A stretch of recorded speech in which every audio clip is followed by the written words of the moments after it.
একটু রাখেন, আমি ভুলে চার্জার রাইখে আসছি, আমি আসতেছি। হ্যাঁ থাকেন, হ্যাঁ একটু থাকেন। সো গাইস, উনি হচ্ছে রিস্কাওয়ালা, কিন্তু ওনারা আমি মোবাইলটা দিয়ে আসছি। আমি বলছি যে চার্জার রাইখে আসি, আসলে আমি চার্জারটা রাইখে আসি নাই। মূলত দেখবো উনি কি আমার ফোনটা নিয়ে চলে যায় নাকি উনি আমার জন্য অপেক্ষা করে। সো অলরেডি মোটামুটি 20 মিনিট হয়ে গেছে।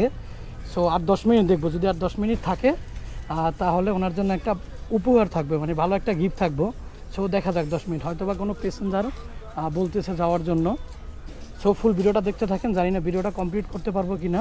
আচ্ছা, আপনার যে এখানে এতক্ষণ বসেছিলেন, আপনারা কোনো প্যাসেঞ্জার এসে বলে নাই যে ভাই চলেন যাই? কইছে? কি বলছেন আপনি? বলছে আমার একটা জিনিস একজনের আমানত দিয়ে গেছে, এটা তো ঠিক আছে যাবো না। তাই আপনি কি শিওর ছিলেন যে আমি আসবো?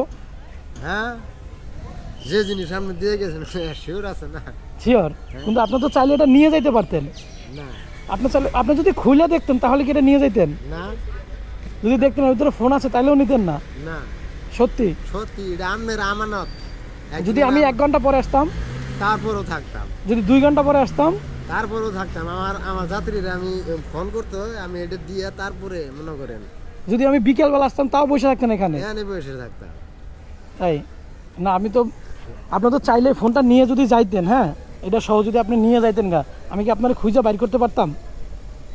আমি তাও সঠিক জানি না। না না, আপনি যদি চলে যেতেন গ্রামের ভিতরে বা কোনো জায়গায় চলে যেতেন, তাহলে কি আমি কি এটা বাড়ি করতে পারতাম আপনারে? না। না, বাড়ি করার মতো কোনো আমার সামর্থ্য ছিল? না। তাহলে আপনি গেলেন না কেন? না, ওইরকম আপনার ওই লোভ নাই? না। আচ্ছা আমি আপনারে বলি, হ্যাঁ আমি একটা ভিডিও করতেছিলাম, এটা হচ্ছে ক্যামেরা, ঠিক আছে? দেখলাম যে আপনি আসলে ফোনটা নিয়ে যান কি না, ঠিক আছে? এটার ভিতরে আমি ফোন রাইখে দিয়েছিলাম, এই দেখছেন। আর আমি কিন্তু চার্জার আনতে যাই নাই, আমার হাতে কিন্তু কোনো চার্জার নাই, দেখছেন আছে?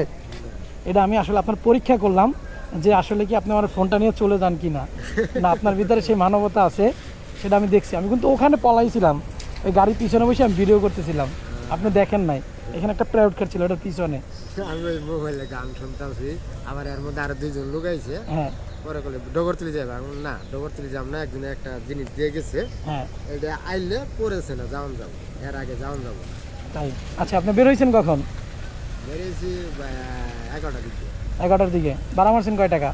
ভাড়া 150 টাকা মারছে। 150 টাকা। আমি যে পরীক্ষা দিয়েছিলাম আমারে, সেই পরীক্ষা আপনি তো পাশ করছেন তাই না? তো আপনার পরীক্ষা পাশ করলে তো যে কোনো একটা পুরস্কার দেয়, তাই না? জি। দেয় না? জি। দেয়? দেয়। আচ্ছা আপনার জন্য একটা পুরস্কার আছে, ঠিক আছে? আপনার দেশে বাড়ি কোথায় সেটা বলেন আগে।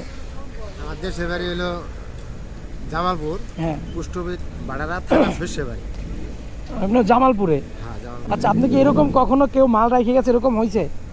ফোন না, হয়তো বা বাজার, টাকা পয়সা, ফোন। মানি ব্যাগে এই সাইডে মানি ব্যাগ সহ হ্যাঁ প্রায় 1 লাখ টাকার মতো ছিল? হ্যাঁ ছিল, চেক ছিল। হ্যাঁ পরে হেডে 2 দিন আমি খুঁজছি, পাইনি। পরে 2 দিন পরে সকাল 10:30টার দিক দিয়ে হ্যাঁ। যেন যাত্রী নিয়েছি, হ্যাঁ মনে হয় খুঁজছে, আমিও হেরে খুঁজছি। পরে মোবাইলে ওর মধ্যে কাটছিল, যোগাযোগ করে পরে দিয়ে দিছি সকালবেলা। যাক আলহামদুলিল্লাহ ভালো, আপনার মন মানসিকতা যে ভালো সেটা দেখেই আপনাকে বোঝা যায়। আচ্ছা আপনারা ধরেন, ধরেন এটা আপনার আমি খুশি হয়ে আপনার পুরস্কার হিসাবে দিলাম, ধরেন রাখেন, সমস্যা নাই, ঠিক আছে? আমার দাবি না না না না না না, আমার দাবি নাই, আমি তো আপনার খুশি হয়ে দিছি, তাই না? আপনি তো চাইলে আমার এই 1 লাখ টাকার ফোন নিয়ে যেতে পারতেন, জি। পারতেন না? তা তো আপনি নেন নাই, তাই সেই তুলনায় এটা কিছুই না, কিছু মনে করবেন না। হ্যাঁ ভালো থাকবেন, ঠিক আছে? আসসালামু আলাইকুম।